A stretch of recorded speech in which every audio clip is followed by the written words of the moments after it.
மாவட்டம் ஆண்டிப்பட்டி அருகே நடைபெற்ற வாரச்சந்தையில் முதல் ரக வெள்ளைப்பூண்டு 500 ரூபாய்க்கு விற்கப்பட்டது.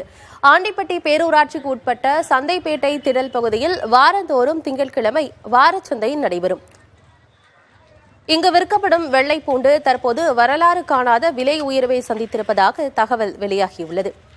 அதன்படி முதல் ரக வெள்ளைப்பூண்டு 500 ரூபாய்க்கும், இரண்டாம் ரக பூண்டு 400 ரூபாய்க்கும் விற்கப்படுகிறது. இதனால் 100 கிராம் வெள்ளைப்பூண்டின் எடை 65 ரூபாய்க்கு வியாபாரிகள் விற்பனை செய்வதாக கூறப்படுகிறது.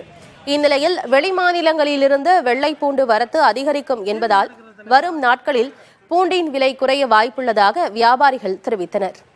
வெள்ளைப்பூண்டின் விலையை குறைக்க மத்திய மாநில அரசு நடவடிக்கை எடுக்க வேண்டும் என பொதுமக்கள் வலியுறுத்துகின்றனர். 100 கிராம் வெள்ளைப்பூடு 50 ரூபா, கடையில் வாங்கினா 65 ரூபான்னு விற்கிது. இப்படி வெள்ளைப்பூடு விலை அதிகமாக விற்றா நாங்கள் எப்படி வாங்கி யூஸ் பண்ணுறது? மக்கள்லாம் டெய்லி வெள்ளைப்பூடு யூஸ் பண்ணுறோம். அன்றாட தேவையான பொருளை இவ்வளோ அதிகமாக விற்றா எங்களால் வாங்கி இதை பயன்படுத்த முடியாது. தயவு செஞ்சு கவர்மெண்ட் இந்த வெள்ளைப்பூடு விலையை உடனே கட்டுப்படுத்தணும்.